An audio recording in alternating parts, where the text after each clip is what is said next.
Hi everyone, my name is Clelia Gore. I'm a literary agent at Martin Literary Management in Seattle. I am delighted to have been asked to participate in this program with Seattle Public Library, a place that I hold near and dear to my heart. I'm here to talk about what a literary agent is, what we do, how you get one in this short little class that I hope you are enjoying at home. Okay, so a little bit about myself. Like I said, I'm at Martin Lit, which is a Seattle-based agency. It was started in Los Angeles, actually, originally 18 years ago, but 14 years ago, our president, Charlene Martin, moved to Seattle, and it's been Seattle-based ever since. We cover everything from adult nonfiction, adult fiction, graphic novels, Christian books, and all books for children. And that includes board books for babies, picture books, chapter books, middle grade and young adults, fiction and nonfiction. So we basically cover it all between the four, for the three women who work at the agency. But me personally, I represent everything under the children's book umbrella. So like I said, board books to YA with a special interest in nonfiction, but I do a ton of fiction as well. So I'm going to talk a bit with the lens of kids' books because that's what I know, but I think most of this information is applicable for if you're writing in the adult space. Okay, so I'll just dive right in. So I thought I'd cover the basics and start at the very beginning, like what is a literary agent? So, because I know there's kind of like a lot of confusion or just lack of knowledge about how exactly the publishing industry works, and so I'm here to illuminate you guys with that. So okay, a literary agent is basically an intermediary between the publisher and an agent, and an important thing you guys should know is kind of like how publishing houses and kind of like, I don't want to call it the chain of command, but the chain from publisher to author, what that looks like. So they're publishers, and probably know some off the top of your head, like Random House, Penguin, Simon & Schuster, HarperCollins. Those are the biggies, and but there are mid-sized ones, small boutiques too, but everyone knows the biggies. And often within these publishers, they'll have within them groupings called imprints. And these imprints are kind of like small mini publishers within the big publisher that kind of all have their own mandates or interests, whether it be like the sci-fi imprint, the true crime imprint, the children's book imprint, that sort of thing. And within each imprint, they hire a lot of people, but in terms of what's interesting to writers are editors. So a whole team of editors, usually in each imprint. Each individual editor has their own personal list of books that they publish each season. So publishing is typically split into the fall and spring season. Some publishers split it up further than that, but it's typically fall and spring. And so each editor has their list for each season. And that list is compiled based on books of their own personal interests, market trends, needs, desires, and also the mandate of the particular imprint and the publisher they work for. So that's when I say publisher, that's what I mean. The publisher, the imprints, the editors, and all the people who work inside them. And I'm the intermediary between the publisher and the writers, the authors. And so it's my job to sell books to the individual editors who are acquiring for their lists at their imprints, at their publishers. So literary agents actually do a ton of different things for their job. We wear a lot of hats. I'll talk about kind of the 6 main jobs we do, but there's kind of like a lot of little mini jobs in addition to these 6, but these are the 6 biggies. So first, we're talent scouts. So that's a really fun part of the job, and it's kind of our job to kind of like cull through everything to find the diamonds in the rough. Editors have a ton of other stuff on their plate, so they don't really do that much. They prefer to get things through a filter. So we're also acting like a filter for editors. And so the way I find clients is people, first of all, I'm open to submission. So people every day send me manuscripts and stuff like that. Manuscripts, book proposals that I review. And if any of them seem like super exciting or super promising or beautifully done, I'll often request more, maybe sign you up as a client. So that's one way typically an agent gets clients. Another way is getting referrals from other agents, publishers, people in the publishing community, clients, friends, family. You never know where good writers come from, so I'm always happy to take a referral. Sometimes I'll reach out to people myself. I meet people at conferences and through Twitter and stuff like that, and I'll talk more about that too. But basically my job is to find some diamonds in the rough, and that's really exciting part of the job, but it also means you spend a lot of time reading not so great writing. So that's an interesting aspect of being an agent.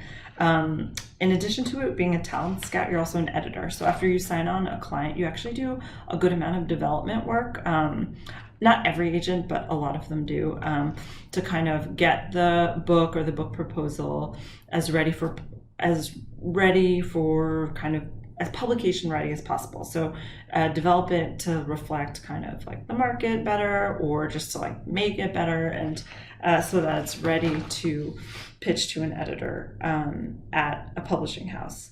So that's a part I enjoy and have fun with, and I think a lot of editors do. We're all often like writing-minded, reading-minded, editing-minded people. So that's a cool part of the job.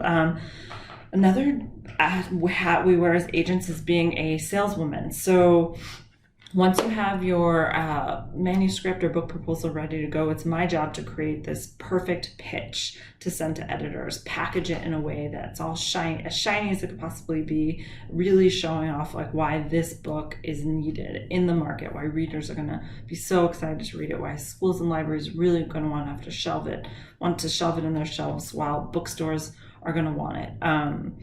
So being able to like see a book and figure out how to pull out its best qualities to show an editor or publisher, that's a skill that agents also have to have.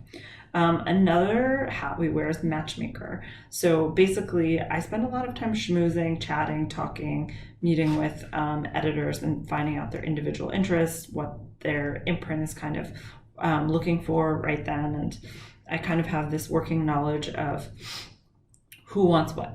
And so when time comes to pitch a book, I'll immediately have some people pop in my head. I was like, oh, well, this editor, I think would be a good fit for that. Or well, this editor told me that they were looking for something like this. And so in that sense, I'm hopefully using my knowledge of my clients, my knowledge of the editors, and bringing people together to make a perfect match. Sometimes it takes longer than other times, but sometimes you get it right off the bat, and it feels really good when you do that. Another hat agents wear is negotiator.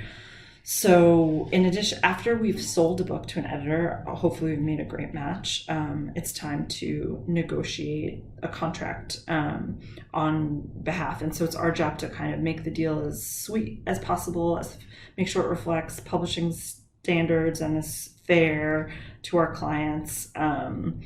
And some agents actually were previously lawyers. I actually was one in my old life. But you don't have to be, but some are. So that is helpful in this part of the job. And the other part of the job is just being kind of a general manager. You're managing your author's career, not just this book, unless I guess there are memoirs and they only have one memoir in them, but you're helping them figure out what's the next big step for them, what makes sense you're also helping manage their relationship with the publisher. If anything kind of goes south, you're there to kind of help manage that situation, generally kind of looking after their careers. And hopefully when you sign on a client, you're not just doing one book, you're hoping to have many successes over a long period of time together. So agents do a lot. And I think the best kind of agents, have some editorial skills, are people, and also have kind of like good business sense so they can do well in that negotiation part of the job. But yeah, so, and I would say most publishers are not open to submissions from authors directly. So, in most cases, in traditional publishing, you do have to have an agent to be able to kind of move forward to that step where an editor or an editorial committee is reviewing your work. So, we are still a critical part of the publishing process, and hopefully, for our sakes, it remains that way. Yeah, so often to be traditionally published, you have to get an agent first. Okay, so you work really hard on your book and you think you're ready for this next step to get an agent. How do you know you're ready? So I think the number one mistake I see in the many queries I receive every day is that people send their work out too early. And I think that there's almost always more work to be done on a manuscript. And I think people, it's funny with authors or new writers, they want their books to be read by the masses, yet they're very shy to show their work to people for kind of revision purposes. I think the more eyes you get on a book, the better. And I think it shouldn't just be like your wife or your grandkids or your best friend. I think it needs to be someone who either is like a huge fan of the genre that you've written it, so they kind of like understand really well what works and what doesn't in a book of that genre, as someone with an editorial background and firsthand knowledge of that genre I think is important, and someone who writes in that genre too. I think those people are the best kind of people to have your eyes on your work. So I know it's scary to put yourself out there, but I do think it's really important. I think having a critique group is amazing. Some of my favorite clients that I have run all of their work before they send it to me, their agent, through their critique group like a few times. And I find those are the pieces that come really polished and I find easiest to sell. So getting yourself a great critique group is really good step in kind of being a serious writer. It can be hard to find one, but I think in Seattle there's some great groups, literary groups like the Hugo House, for instance, or the Society of Children Book Writers and Illustrator branch that have a lot of like-minded people there, and you can meet people who'd be interested in being in a writer's group. Another thing that people do is hire a freelance editor. Obviously, this is not cost effective for everyone because it can be quite expensive, but it's certainly, I think, super helpful to get professional eyes on your manuscript before you kind of send it out. So and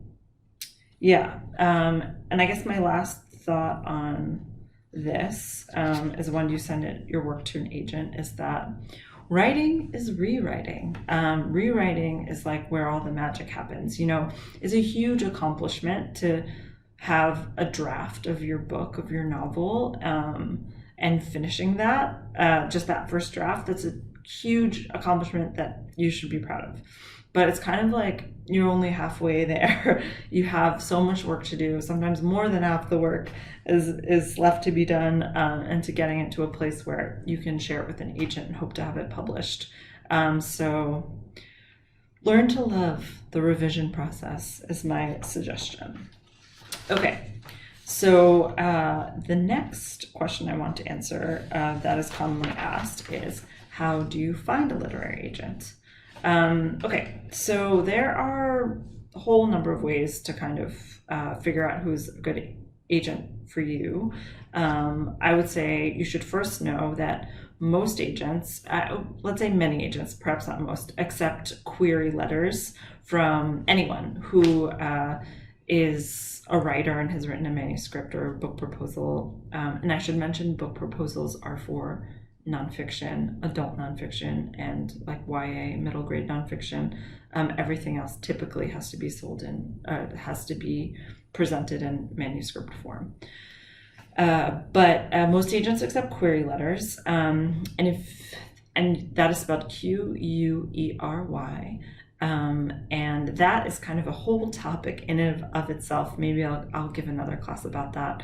But essentially, a query letter is a sales pitch like letter telling an agent about your book, kind of its most important, impressive, captivating qualities, and also telling them about the agent about yourself and your credentials as a writer or your connection to this particular story, and things like that. There's a couple other things you put in a typical query letter, and I recommend, if you're at this stage, to take an online class or take a class at the Hugo House or something, or buy one of the many books, or go online, one of the many resources that go over like how to write a killer query letter, because that's a super, super important part of the process.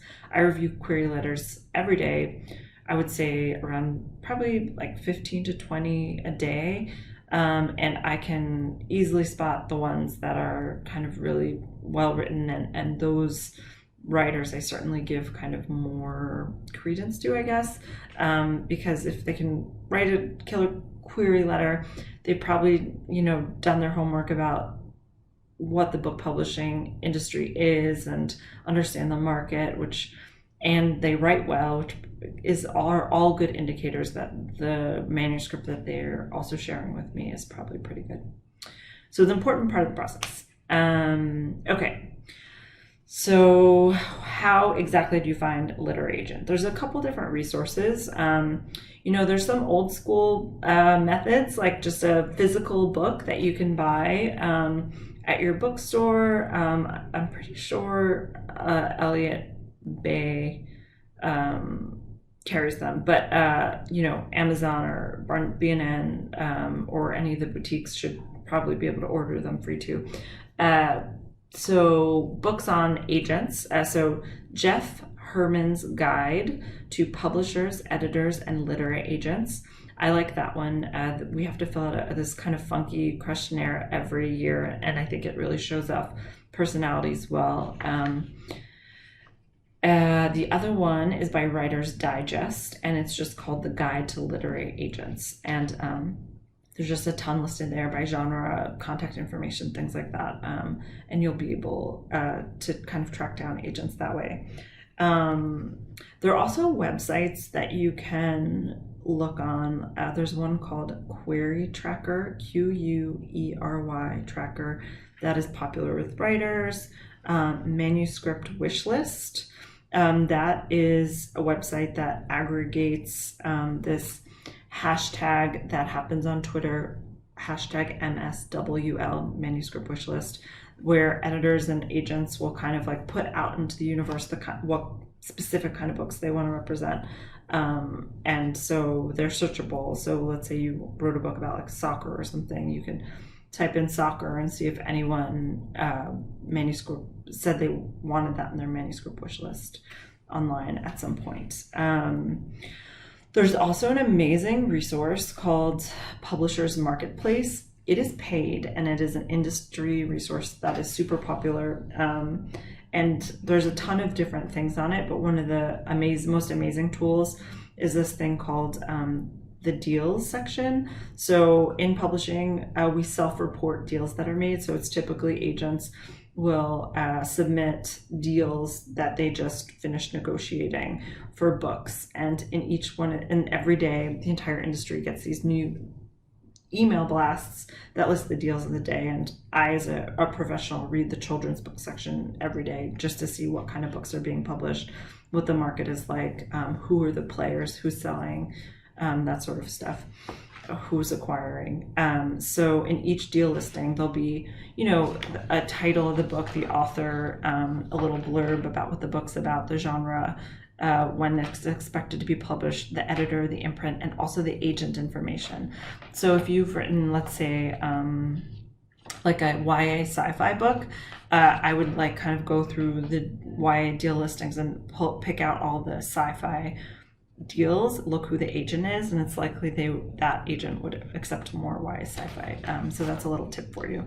I think it's $25 a month, so I would time it to do a 1 month subscription. right when you're ready to find an agent. Okay, other ways to find an agent. On Twitter, there's a ton of agents actively on Twitter. I would say particularly kind of like the younger ones, though I guess I'm not that young anymore, but you know what I mean. And so, and we are often out there just putting ourselves out there, talking about the books we represent, our clients, stuff in the industry, but also tweeting about what kind of books we're hoping to find in our query boxes. Like I said, using that MSWL hashtag. So there's a lot happening on Twitter kind of in the book world. So that's a good place to kind of get to know an agent and figure out what they like. You can also encounter agents at writers' conferences. In a typical non-pandemic year, there are some wonderful writers' conferences in the greater Seattle area. There's, like I said, SCBWI, the Society for Children's Book Writers and Illustrators, puts on some amazing programming. So if you're serious about writing for kids or teens, like 100% get involved with them. They're amazing. A really wonderful branch. There's PNWA, the Pacific Northwest Writers Association, puts on a big conference out by the airport I think it's July. I think it's in the summer. There's Write on the Sound in Edmonds. There's Write in the Harbor in Tacoma. There's the Chuckanut Writers Conference in Bellingham, and there's also down in Oregon the Willamette Writers Conference that is a really, really good conference too. So oftentimes they'll hire agents to be there and review, and you can pay a little extra to have them review your work, have a one-on-one, pitch your book to them. So that's a good way to get some face-to-face with an agent. Let me see what else. Most agency websites will list their agents and what they're looking for. I'm sure there are websites out there kind of like talking with lists of agents who represent X genres. There's a lot of ways to find agents. And I would say maybe even amongst your social circles, there are people who know literary agents. I get people who come out of the woodwork all of the time from many different parts of my life, from people I haven't spoken in a very long time, who either have written a book or know someone who've written a book and ask me if you review it. And I always say yes. Like I said, you never know where good writing comes from. It could be someone's grandma. So I always say yes. And if it's a pass, which it often is, I know how to express that nicely. Once you've figured out like who is a good agent for you, and I would say an agent who has specifically said they represent those genres, has a good reputation, and I guess you find that out. Basically, have they done a lot of deals? Do people, have they done a lot of deals is a good way of knowing if they're a good agent. But I would also give the tip that young agents are very hungry and probably filling out their client list much more robustly than agents who've been in the game for a while. Like at this point, I'm probably only taking on 2 to 3 new clients a year. But when I first started, the first couple of years, I was taking on like 7, 8, 9 a year. So just to get my business off the ground. So I wouldn't be afraid to start with a young agent either, because they're really hungry and really eager, and that could be a good way in. What was my point? Okay. So I would say once you've figured out who you want to send to, again, make sure that they represent your genres. I always get queries from people who've written like adult books, and I'm like, dude, I've never represented an adult fiction book. Why are you sending me this? So just don't do that.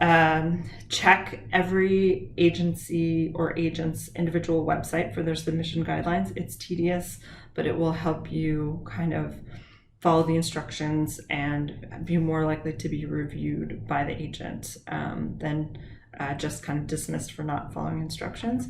So definitely do that. And, cast a wide net.